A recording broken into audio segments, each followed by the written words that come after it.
வணக்கம் நேயர்களே, தந்தையின் பாட்காஸ்ட் செய்திகளை வழங்குவதற்காக நான் கல்பனா முனியாண்டி. மத்திய அரசின் வக்பு சட்ட திருத்தத்திற்கு எதிராக தமிழக சட்டப்பேரவையில் தனி தீர்மானம் முதலமைச்சர் ஸ்டாலின் இன்று கொண்டு வருகிறார். 2025-30 ஆண்டுக்கான புதிய ஒப்பந்த விதிகளுக்கு எதிர்ப்பு தெரிவித்து எல்பிஜி டேங்கர் லாரிகள் காலவரையற்ற வேலை நிறுத்தம். தென்மண்டல எல்பிஜி டேங்கர் லாரி உரிமையாளர்கள் சங்கத்தின் அறிவிப்பால் 6 மாநிலங்களில் எரிவாயு தட்டுப்பாடு ஏற்படும் அபாயம். நாடு முழுவதும் யுபிஐ சேவை முடங்கியதால் ரொக்கம் எடுத்துச் செல்லாத பயனர்கள் பண பரிமாற்றம் செய்ய முடியாமல் திணறல். பேடிஎம், ஜிபே உள்ளிட்ட செயலிகள் முடங்கிய நிலையில் சிறிது நேரத்திற்கு பின் சரியானதாக தகவல். ஏப்ரல் 6ஆம் தேதி ராமேஸ்வரம் வருகிறார் பிரதமர் மோடி. புதிய பாம்பன் ரயில் பாலத்தை திறந்து வைக்கிறார். சட்டப்பேரவையில் கூட்டணி கணக்கு தொடர்பாக அமைச்சர்கள் மற்றும் அதிமுக உறுப்பினர்களிடையே காரசார விவாதம். அதிமுக என்ற கட்சியே கணக்கு கேட்டதால் ஆரம்பிக்கப்பட்டதாக அதிமுக உறுப்பினர் கடம்பூர் ராஜு பேச்சு. கணக்கு கேட்டு ஆரம்பித்த கட்சி இப்போது தப்பு கணக்கு போடுவதாக அமைச்சர் தங்கம் தென்னரசு பதிலடி. அரசியல் சூழலுக்கு ஏற்றவாறு மாற்றங்கள் இருக்கும். தேர்தல் நேரத்தில் கூட்டணி குறித்து முடிவு செய்யப்படும் என அதிமுக பொதுச் செயலாளர் இபிஎஸ் திட்டவட்டம். கூட்டணி விவகாரத்தில் திமுக உள்ளிட்ட கட்சிகள் நிலையாக உள்ளதா என்றும் கேள்வி. அரசு பள்ளிகளில் 14 ஆண்டுகளாக பணிபுரிந்து வரும் பகுதி நேர ஆசிரியர்களின் கோரிக்கையை நிராகரித்தது தமிழக அரசு. காலமுறை ஊதியத்தின் கீழ் பணி நியமனம் செய்ய முடியாது என்று அறிவிப்பு. மேற்கு தொடர்ச்சி மலை மற்றும் அதனை ஒட்டிய மாவட்டங்களில் மிதமான மழைக்கு வாய்ப்பு. சென்னை வானிலை ஆய்வு மையம் தகவல். தமிழகத்தில் வரும் 30ஆம் தேதி வரை வெப்பநிலை 2 முதல் 3 டிகிரி செல்சியஸ் வரை அதிகரிக்கும். சென்னை வானிலை ஆய்வு மையம் தகவல். கோடையில் தடையில்லாமல் தமிழகம் முழுவதும் மின்சாரம் வழங்கப்படும் என அமைச்சர் செந்தில் பாலாஜி உறுதி.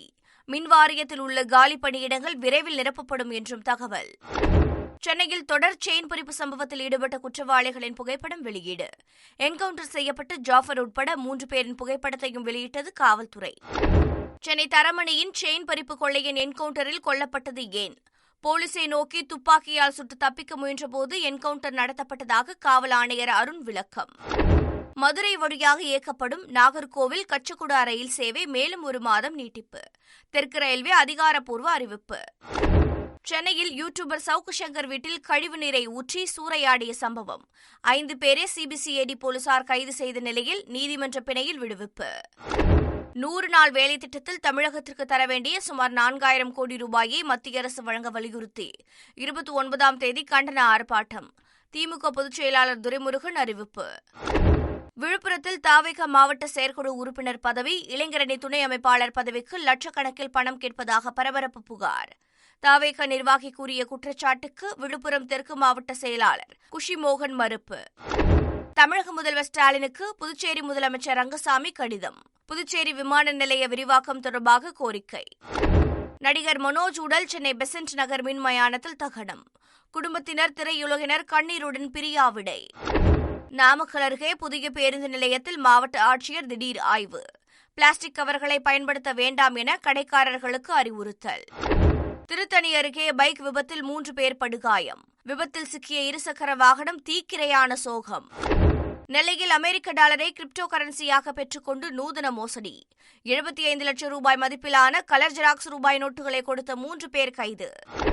தருமபுரி மாவட்டம் பாலக்கோட்டில் தர்பூசணி பழங்கள் மொத்த விற்பனை கடையில் உணவு பாதுகாப்புத்துறை அலுவலர்கள் ஆய்வு. ஊசி மூலம் நிறமூட்டப்படுவதாக வந்த புகாரின் பேரில் அதிரடி. புதுச்சேரி ஆரோவில் அருகே நாய்க்குட்டிகளை கொடூரமாக தூக்கி வீசி எறிந்த நபர். சிசிடிவி காட்சிகள் வெளியான நிலையில் பரபரப்பு.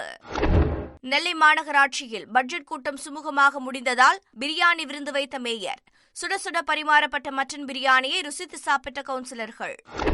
திருப்பூர் மாவட்டம் தாராபுரம் சுற்றுவட்டார பகுதிகளில் திடீரென மர்ம சத்தம் கேட்டதால் மக்கள் அச்சம். அதிர்வு தொடர்பான சிசிடிவி காட்சிகள் வெளியாகி அதிர்ச்சி. ராமேஸ்வரத்தில் ஆட்டோ ஓட்டுநர்கள் மற்றும் உறவினர்கள் சாலை மறியல். சுற்றுலா பயணிகளுடனான மோதல் சம்பவத்தில் கைது செய்யப்பட்ட ஆட்டோ ஓட்டுநர்களை விடுவிக்க கோரி போராட்டம். குண்டுகட்டாக தூக்கி போலீசார் கைது செய்ததால் பரபரப்பு. செங்கல்பட்டு அரசு பள்ளியில் மாணவர்களுக்கு கொடுப்பதற்காக வைத்திருந்த 53 இலவச லேப்டாப்புகள் திருட்டு. அதே பள்ளியைச் சேர்ந்த 11 மாணவர்களை திருடியது அம்பலம். சின்னசேலம் அருகே முட்டைகளை ஏற்றி சென்ற சரக்கு வாகனம் கவிழ்ந்து விபத்து. ஓட்டுநர் அதிர்ஷ்டவசமாக உயிர் தப்பிய நிலையில் முட்டைகள் உடைந்து சேதம். திருச்சி மாவட்டம் துறையூர் அருகே சிமெண்ட் டேங்கர் லாரி கவிழ்ந்து விபத்து. இருசக்கர வாகனத்தில் வந்த பெண் படுகாயம். பரபரப்பு. சிசிடிவி காட்சிகள் வெளியாகி அதிர்ச்சி. கொடைக்கானல் அருகே தனியார் விடுதி உரிமையாளரை அடித்துக் கொன்று எரித்த சம்பவம். 2 பேரை கைது செய்த போலீசார், மேலும் சிலருக்கு வலைவீச்சு. குவைத்தில் வேலைக்கு சென்று சிக்கிய கணவரை உயிருடன் மீட்டுத் தரக் கோரி கள்ளக்குறிச்சி மாவட்ட ஆட்சியரிடம் மனைவி மனு. தினமும் 16 மணி நேரம் வேலை செய்ய கட்டாயப்படுத்துவதாக வேதனையுடன் கணவர் வீடியோ வெளியிட்டதால் பரபரப்பு. திருப்பூர் மாவட்டம் வாவிப்பாளையத்தில் டயப்பர் தொழிற்சாலை அமைக்க கிராம மக்கள் கடும் எதிர்ப்பு. போராட்டம் வலுப்பெற்றதை அடுத்து தொழிற்சாலை பணிகளை நிறுத்த மாவட்ட ஆட்சியர் உத்தரவு. திருவாரூரில் 20க்கும் மேற்பட்ட தெருநாய்களை அடித்துக் கொன்று ட்ரக்கில் ஏற்றிய மர்ம நபர்கள். வீடியோ காட்சிகள் வெளியான நிலையில் விலங்கு நல ஆர்வலர்கள் காவல் நிலையத்தில் புகார். சிவகங்கை மாவட்டம் திருப்புவனத்தில் புதிய பேருந்து நிலையத்தை மாற்று இடத்தில் அமைக்க வேண்டும். வேறு இடத்தை தேர்ந்தெடுக்க கோரி சமூக ஆர்வலர்கள் வலியுறுத்தல். சேலம் மாவட்டம் ஓமலூரில் வரத்து குறைவால் புளியின் விலை அதிகரிப்பு. கிலோவுக்கு 50 ரூபாய் வரை உயர்ந்திருப்பதால் உற்பத்தியாளர்கள் மகிழ்ச்சி. ராசிபுரம் பகுதியில் விசாரணைக்கு வந்த எஸ்ஐ அநாகரிகமான வார்த்தைகளால் திட்டிய சம்பவம். மன்னிப்பு கேட்க கோரி பொதுமக்கள் வாக்குவாதத்தில் ஈடுபட்டதால் பரபரப்பு. சிவகங்கை அரசு மருத்துவக் கல்லூரி மருத்துவமனையில் பயிற்சி பெண் மருத்துவர் தாக்கப்பட்ட விவகாரம். சிசிடிவி காட்சிகள் அடிப்படையில் பயிற்சி மருத்துவரை தாக்கிய நபரை பிடித்து காவல்துறை விசாரணை. தென்காசி மாவட்டம் கடையம் அருகே மினி பேருந்தின் அடியில் சிக்கிய இருசக்கர வாகனம். விபத்தில் அதிர்ஷ்டவசமாக உயிர் தப்பினார் ஓய்வு பெற்ற மின் ஊழியர். ஆபரண தங்கத்தின் விலை சவரனுக்கு 80 ரூபாய் உயர்வு.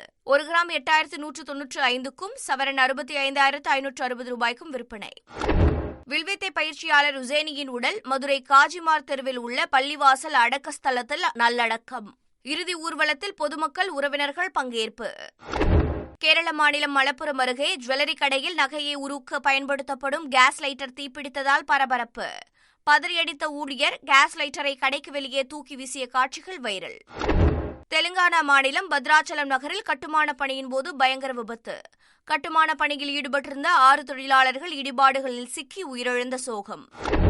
உத்தரப்பிரதேசத்தில் நொய்டா, முசாஃபர் நகர், ஆப்பூர் உள்ளிட்ட பகுதிகளில் மதுக்கடைகளில் நிரம்பி வழிந்த கூட்டம். Buy one get one free என்ற சலுகை அறிவிப்பால் மதுக்கடைகளை நோக்கி படையெடுத்த மதுப்பிரியர்கள். மக்களவை உறுப்பினர்கள் அவை விதிகளை கட்டாயம் கடைபிடிக்க வேண்டும். சபாநாயகர் ஓம் பிர்லா அறிவுறுத்தல். மக்களவையில் பேச தனக்கு அனுமதியே கிடைப்பதில்லை. எதிர்க்கட்சித் தலைவர் ராகுல் காந்தி பரபரப்பு குற்றச்சாட்டு. உத்தரப்பிரதேசத்தில் ராஜ்புத் மன்னர் குறித்து விமர்சித்த சமாஜ்வாதி எம்பி ராம்ஜிலாலின் வீடு சூறையாடப்பட்டதால் பரபரப்பு. ராஜ்புத் சமூகத்தினர் எம்பியின் அலுவலகம் மீதும் கற்களை வீசி தாக்குதல் நடத்தியதால் பதற்றம். டெல்லியில் சாலையில் சுற்றித்திருந்த மாடுகளை கண்டு காரை விட்டு இறங்கிய முதலமைச்சர் ரேகா குப்தா. கால்நடைகளுக்கு முறையான தங்குமிடம் அமைக்குமாறு சம்பந்தப்பட்ட அதிகாரிகளுக்கு உத்தரவு. மகாராஷ்டிர மாநிலம் வெர்சோவா பகுதியில் மராத்தி மொழி பேசாத டிமார்ட் ஊழியர் மீது தாக்குதல். மகாராஷ்டிர நவ நிர்மாண் சேனா தொண்டர்களின் செயலால் அதிர்ச்சி. கேரள மாநிலம் பாலக்காட்டில் சாலையோரம் நிறுத்தப்பட்டிருந்த இருசக்கர வாகனம் திடீரென தீப்பிடித்ததால் அதிர்ச்சி. வாகனத்திலிருந்து 6 வயது சிறுவனுக்கு தீக்காயம். பரபரப்பு காட்சிகள் வெளியீடு. இலங்கை வவுனியாவில் தமிழகம் இலங்கை மீனவர் சங்க தலைவர்களுக்கிடையே இருதரப்பு பேச்சுவார்த்தை. இரு நாட்டு மீனவர்களும் எதிர்கொள்ளும் முக்கிய பிரச்சினைகள் குறித்து விவாதிக்கப்பட்டதாக தகவல். மூக்குத்தி அம்மன் 2 திரைப்படத்தின் படப்பிடிப்பு திட்டமிட்டபடி நடைபெற்று வருவதாக நடிகை குஷ்பு விளக்கம். படம் குறித்து பல்வேறு வதந்திகள் பரவி வரும் நிலையில் நடிகை நயன்தாரா மீண்டும் அதே கதாபாத்திரத்தில் நடித்து வருவதாகவும் தகவல். நடிகர் விக்ரமின் வீரதீர சூரன் திரைப்படத்திற்கு சிக்கல். OTT உரிமம் விவகாரத்தில் படத்தை இன்று காலை 10:30 மணி வரை ரிலீஸ் செய்ய தடை. டெல்லி உயர்நீதிமன்றம் உத்தரவு. மகனாகவே இருந்தாலும் சினிமாவில் துருவ் விக்ரம் எனக்கு போட்டிதான். கோவையில் தனியார் கல்லூரியில் நடந்த நிகழ்ச்சியில் நடிகர் விக்ரம் பேச்சு. இணையத்தில் கவனம் ஈர்க்கும் நடிகை ரஷ்மிகா மந்தனா. லேட்டஸ்ட் புகைப்படங்கள், வீடியோகளுக்கு ரசிகர்கள் வரவேற்பு. பிணை கைதிகள் விவகாரத்தில் மாறி மாறி எச்சரிக்கை விடுக்கும் இஸ்ரேல் ஹமாஸ். போர் பதற்றம் மேலும் அதிகரிப்பு. தென்கொரியாவில் காட்டு தீக்கு பலியானோர் எண்ணிக்கை 24ஆக அதிகரிப்பு. 23,000க்கும் மேற்பட்ட மக்கள் இருப்பிடங்களில் இருந்து வெளியேற்றம். ரஷ்யாவில் சரக்கு விமானம் தரையிறங்கும் போது ஓடுதளத்தில் சறுக்கிய வீடியோ காட்சிகள் வைரல். விமானத்தின் இடது பக்க கியர் உடைந்த நிலையில் விமானி சாமர்த்தியமாக செயல்பட்டதால் 8 பயணிகள் உயிர் தப்பினர். ரஷ்ய அதிபராக பொறுப்பேற்று 25 ஆண்டுகளை நிறைவு செய்த விளாடிமிர் புட்டின் 2000 ஆண்டு தேர்தலை சந்தித்து அதிபராக இன்று வரை அரியணையில் நீடிக்கும் புட்டின். பொலிவியாவில் தொடர் மழை மற்றும் வெள்ளப்பெருக்கால் 50க்கும் மேற்பட்டோர் உயிரிழப்பு. தேசிய அளவிலான அவசர நிலை பிரகடனம். பின்லாந்தில் வானில் வர்ணஜாலம் காட்டிய நார்த்தன் லைட்ஸ் நிகழ்வு. பலரும் பார்க்க விரும்பும் கண்கவர் காட்சி. IPL தொடரின் 6வது லீக் போட்டியில் கொல்கத்தா அணி வெற்றி. 8 விக்கெட்டுகள் வித்தியாசத்தில் ராஜஸ்தானை வீழ்த்தி முதல் வெற்றி. IPL தொடரில் இன்று ஹைதராபாத் மற்றும் லக்னோ அணிகள் மோதல். ஹைதராபாத் ராஜீவ்காந்தி மைதானத்தில் இரவு 7:30 மணிக்கு போட்டி ஆரம்பம். இத்துடன் பாட்காஸ்ட் செய்திகள் நிறைவு பெறுகின்றன. நன்றி, வணக்கம்.